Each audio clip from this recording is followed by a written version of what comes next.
ऐसे लोग जिन्हें ये लगता है कि उन पर किसी प्रेत आत्मा ने कब्जा कर लिया है, वो किसी शैतानी आत्मा के चंगुल में है, या फिर उनके पिछले जीवन के किसी गलत कार्य की वजह से उनका वर्तमान जीवन श्रापग्रस्त हो गया है। इस प्रकार की सोच के पीछे मुख्यतः 3 कारण होते हैं। जैसे ये केवल उस व्यक्ति का भय हो सकता है जो व्यक्ति के खुद के अंदर होता है। इसका यथार्थ से कुछ लेना देना नहीं होता। पूरी तरह से ये भय निर्मूल होता है। ना तो इसकी कोई वजह होती है और ना ही ये सच होता है। और इसकी दूसरी वजह ये हो सकती है कि कभी कभार कोई मित्र आत्मा, वो किसी दिवंगत संबंधी की भी हो सकती है, वो किसी जीवित व्यक्ति से सिर्फ मिलना या फिर केवल संवाद करना चाहती हो, जिसके पीछे उसका उद्देश्य उस व्यक्ति को सुख देना या फिर आराम का एहसास कराना हो सकता है, या फिर कोई संदेश देना भी तो हो सकता है। लेकिन हम उसे गलत तरीके से ले लेते हैं या फिर उससे डर जाते हैं। और तीसरा कारण ये भी हो सकता है कि कोई अशांत अयोग्य आत्मा धरती पर हुए किसी गलत कार्य के अनसुलझे मामले के बारे में किसी से संपर्क स्थापित करना चाहे, जैसा कि एलिजाबेथ के केस में हुआ था। लेकिन ऐसे केस बिरले होते हैं, बहुत कम। कुछ रिसर्च में ये बात सामने आई है कि बचपन में हुआ शारीरिक और मानसिक उत्पीड़न भी ऐसी अनुभूतियाँ करा सकता है। हमारे व्यक्तित्व संबंधी अनेक विसंगतियाँ भी इस प्रकार का अनुभव करा सकती हैं। या ये भी हो सकता है कि एक निश्चित समय पीरियड में धरती के चारों ओर के जो विद्युत चुंबकीय क्षेत्र है उसमें कुछ बदलाव हो, तो उसका असर भी तो अशांत व्यक्ति के दिमाग पर पड़ता ही है ना। क्योंकि मन अशांत है तो सोच पर असर डालेगा ही। ब्रह्मांड में कहीं भी कुछ भी होता है तो उसका असर मानव जीवन पर जरूर पड़ता है। जैसे आप ग्रहण वगैरह को ही ले लीजिए। चंद्र ग्रहण के दौरान व्यक्ति का मन प्रभावित होता है। उस समय हमारे मन की जो स्थिति होती है, ग्रहण उसकी फ्रीक्वेंसी को बढ़ा देता है। यानी खुश है व्यक्ति तो खुशी महसूस करता है, और अगर किसी का मन दुखी है, अशांत है, तो वो और ज़्यादा अशांत हो जाता है, दुखी हो जाता है। अब ऐसा मन बहुत सारी कल्पनाएं कर सकता है, और ये सारी सोच कोई प्राचीन काल से नहीं आ रही, बल्कि इसका विकास मध्यकाल में ज़्यादा हुआ है। इस भय और अंधविश्वास पर आधारित सोच ने पिछले हजारों सालों में हजारों लाखों जिंदगियों को तबाह कर दिया है। अब धीरे धीरे सोच थोड़ी बदल रही है, पर अभी बहुत सुधार होना बाकी है। अभी भी कुछ कट्टरपंथियों के द्वारा भूत भगाना, झाड़ फूक करना, ये सब कुछ चालू है। इसी से कुछ लोगों का धंधा भी चलता है। लोगों के डर का ऐसे लोग फायदा उठाते हैं। हमारे भौतिक जगत में कुछ दुखी और शैतानी आत्माएं भले ही हो सकती हैं, पर वो खुद को किसी के मन में कैद नहीं करना चाहती। ये जान लीजिए कि आत्मिक जगत एक अनुशासित जगत है, जहाँ इस तरह की गतिविधियों को कोई इजाज़त नहीं होती।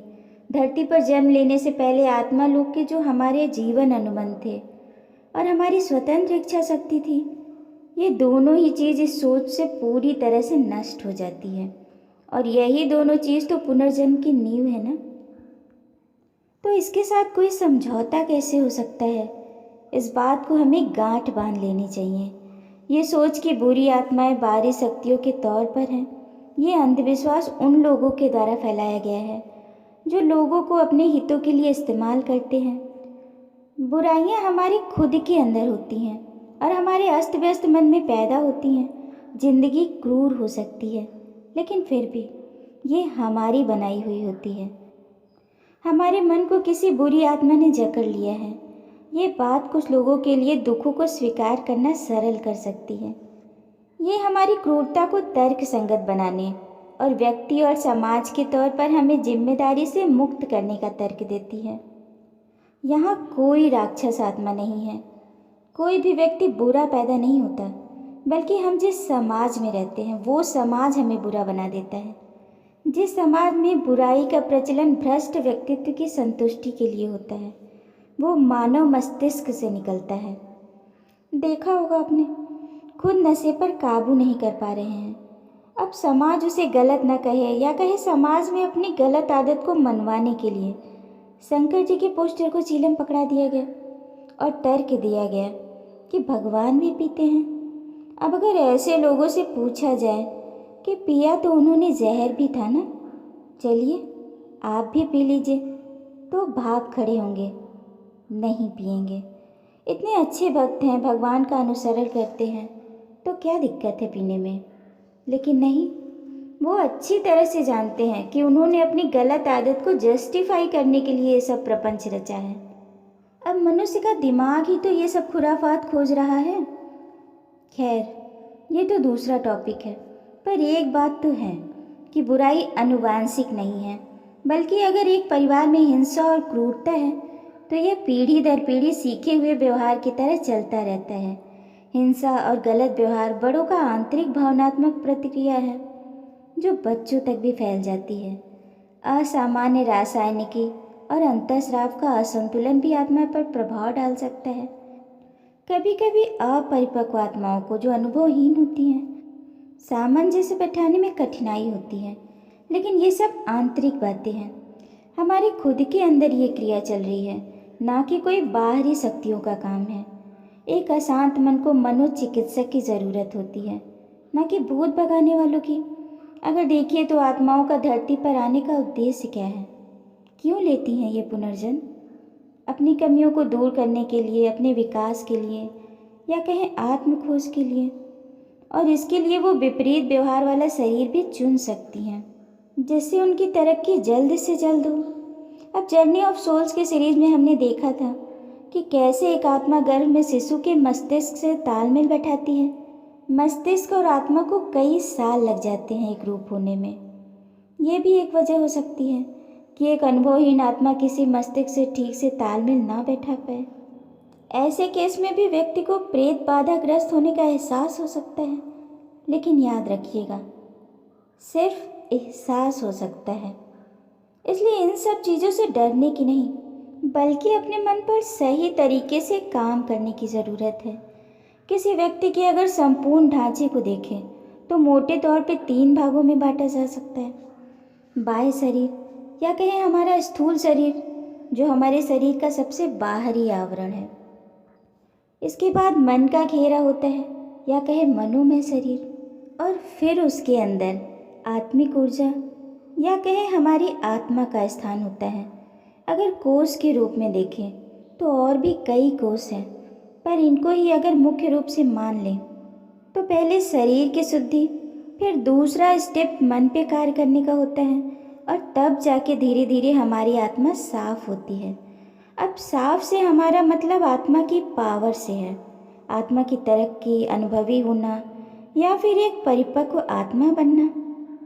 आज जिस प्रकार की शिक्षा प्रणाली है, उसे कोई शरीर से ही शुद्धि हासिल कर ले, वही बड़ी बात है।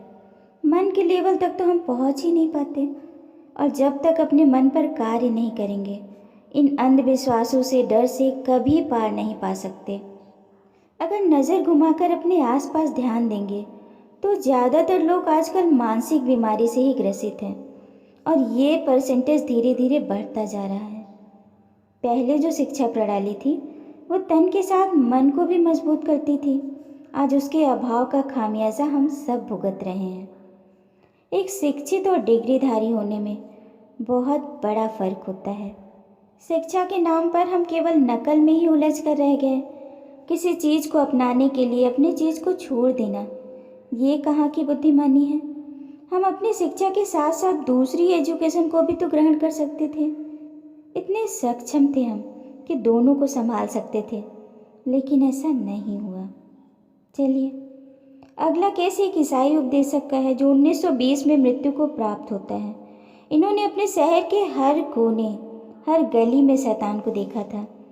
इनको सुनने वाले लोग अंदर तक हिल जाया करते थे। एक तरह से ये लोगों को डराते थे कि उनके पापों के लिए नर्क में उनका इंतज़ार किया जा रहा है। बहुत डराया था इन्होंने लोगों को।